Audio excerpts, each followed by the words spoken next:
Halo, assalamualaikum sobat YouTube. Selamat datang dan selamat menonton di channel Otter Jinak.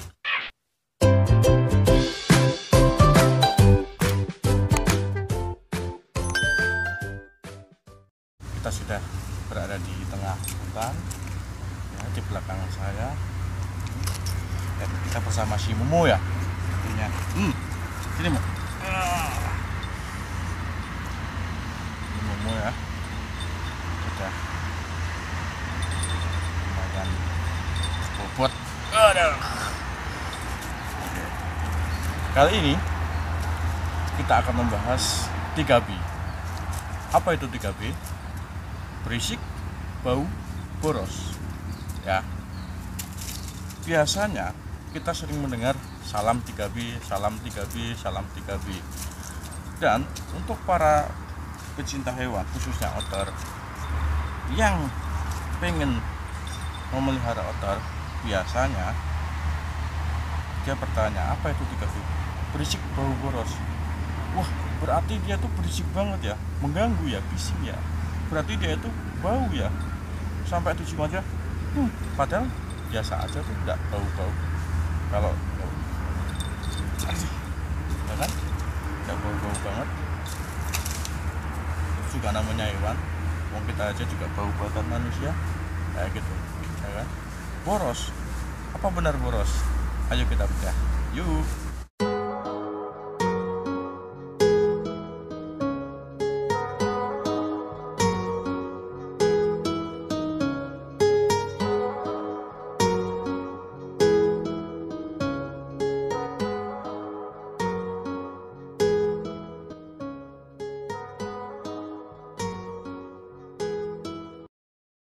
Sini Mu.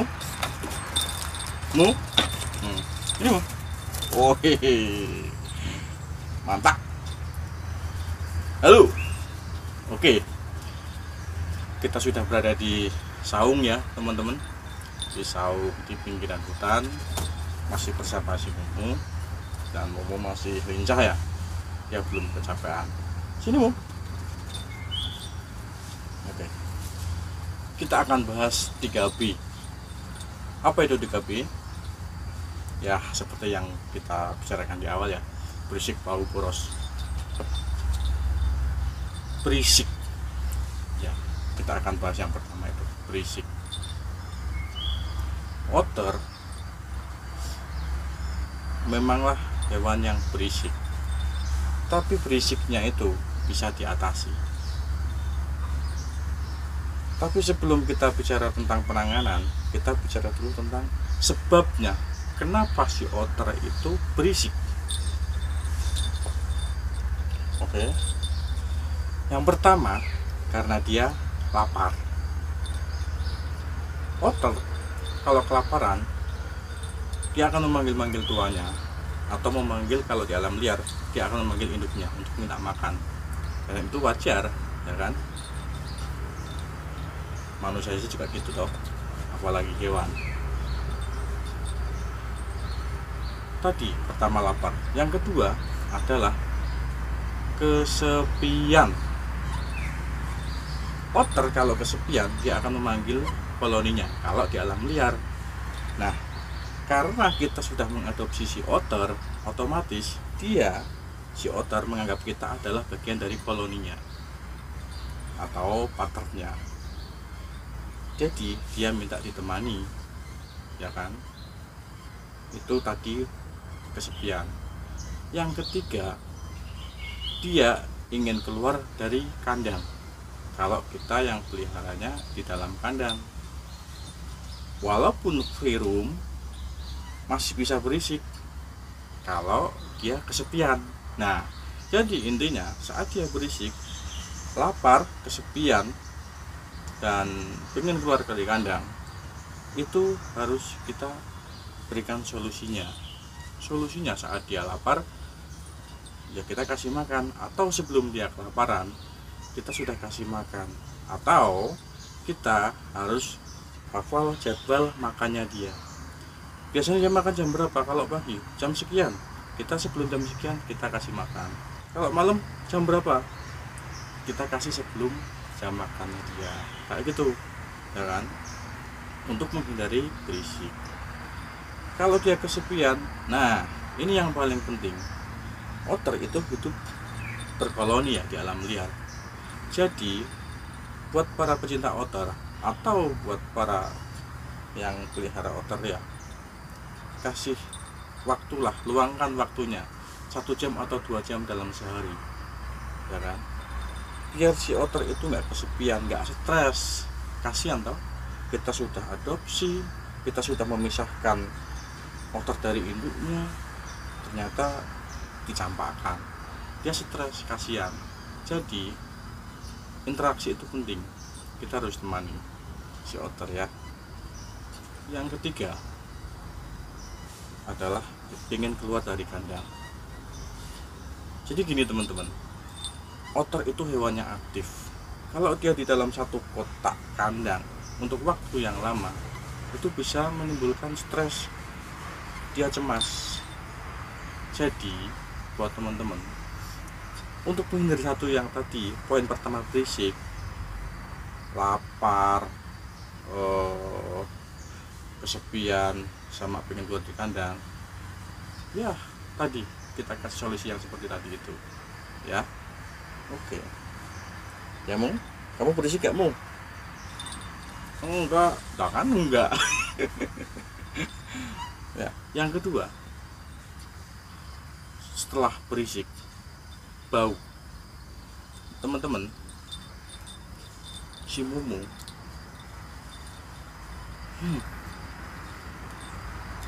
baunya biasa aja. Sekali lagi toh, ayo, ini mau kasih umum. Bentar, biasa aja, bau otter, tapi nggak bau menyengat. Penanganannya gimana kalau bau?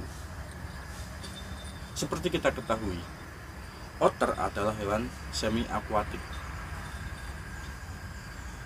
yang bisa berburu di darat maupun di air. Nah, dan dia dibekali sama yang maha kuasa, maha pencipta, tangan yang atau kaki bersirip, ya kan. Otomatis kalau yang bersirip ini dia terbiasa dengan air, ya kan. Jangan sampai jauh dari air, ya kan. Otter jangan sampai jauh dari air.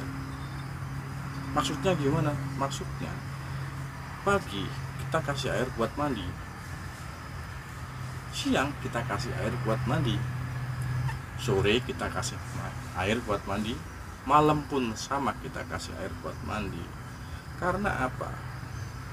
Saat dia merasa dehidrasi atau dia merasa kok baunya menyengat, dia akan mandi sendiri. Karena otter adalah hewan yang cerdas, ya kan. Dia akan mencoba untuk mensterilkan dirinya sendiri, untuk mandi sendiri, ya kan?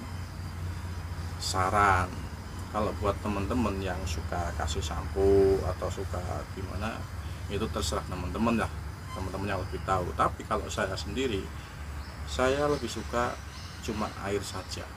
Karena apa? Di habitat alaminya, otter tidak mengenal sampo atau sabun, ya kan. Jadi saya membiasakan dia seperti di alam liar, dan hasilnya teman-teman bisa dicek sendiri atau barangkali mau main ke tempat saya. Oke. Biasa saja, baunya bau otter, nggak bau menyengat. Ya sama kayak manusia aja juga bau kan, sama seperti tadi di pojok, bau, tapi baunya kan biasa saja. Untuk mengatasinya, selain mandi, selain air, yang kedua adalah bersihkan kandang. Rutin wajib. Pagi kita bersihkan kandang, sore kita bersihkan kandang. Karena apa? Otter kotorannya itu menyesuaikan sama apa yang dimakan. Kalau kita kasih makan ikan, kotorannya bau ikan. Kalau kita kasih makan cat food, maka baunya bau cat food, ya kan? Dan semua kotoran yang sudah masuk di dalam perut kalau keluar yo bau, nama juga kotoran. Wong manusia aja kotorannya bau kok apalagi hewan. Makanya sering-sering bersihkan untuk menghindari bau, ya kan? Karena yang bau itu menurut saya ini, yang bau itu bukan hewannya, tapi kandang atau tempat dia tinggal, dan akhirnya menempel di bulunya, ya kan? Makanya untuk menghindari nempel di bulu, selain kandang dibersihkan, ya mandi, biar dia mandi sendiri, itu, ya kan? Dan poin utama yang ketiga adalah boros. Berisik, bau, boros. Teman-teman, boros itu tergantung dari kita ngasih makan atau pengenalan kita sama si otter.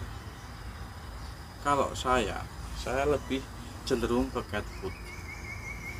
Cat food adalah makanan yang menurut saya full komplit, dari mulai vitamin, gizi, dan lain sebagainya. Dan pemberian makan saya sama si Mumu ini pagi sama si sore. Sorenya bisa menjelang maghrib atau habis maghrib, itu saya kasih. Kalau pagi dia cuma makannya sedikit. Ya, nanti untuk pemberian makan next time saya akan bikin video tentang jadwal makannya dia, ya, seberapa banyaknya dia makan, ya kan? Kalau menurut saya dia nggak terlalu boros. Karena apa?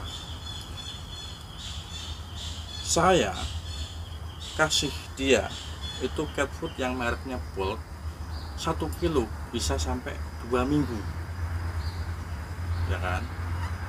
Dan untuk melatih instingnya dia, atau untuk tetap dia makan ikan yang alami, seminggu sekali atau 2 minggu sekali saya belikan dia ikan gurame atau lele, ya kan? Dalam waktu seminggu 1 kali atau 2 minggu sekali, jadi gitu. Karena kasihan kalau dia nggak makan ikan toh, pun juga dia habitatnya di ikan itu. Dan kadang-kadang ini saya ajak main ke sungai buat cari sendiri. Kalau nggak dapat ikan, dapat keong. Kalau nggak dapat keong, dapat kepiting atau yuyu lah, ya, kepiting sungai itu dia doyan kayak gitu, teman-teman. Jadi untuk teman-teman pecinta otter atau pemula yang mau mencoba untuk mengadopsi otter, jangan takut. Yang penting pahami dulu apa itu 3B dan bagaimana cara mengatasinya, ya. Jangan terus ini bau, ini berisik, ini boros, itu menjadi momok yang menakutkan, ya. Kalau kita bisa menangani itu dan mengatasi itu, ya ini hasilnya Mumu. Dan banyak teman-teman di luar sana yang berhasil memelihara si otter, ya kan? Kayak gitu ya teman-teman, ya. Jadi 3B berisik, bau, boros jangan dibikin momok yang menakutkan, tapi anggap aja itu seni seni memelihara otter, ya kan? Insya Allah ya bisa kayak gini. Otter itu hewan yang cerdas, kepo, dan juga ya hiperaktif, ya. Jadi buat teman-teman harus sabar, semangat, punya kasih sayang juga harus, ya kan? Poin-poinnya kayak interaksi, ya kan, berikan waktu dan kasih sayang itu perlu. Oke. Ketika otter ini sudah percaya sama kita, mau kemana saja bondingnya. Oke, gitu ya. Terima kasih ya teman-teman. Next time saya akan bikin video yang mengenai jadwal makan, ya.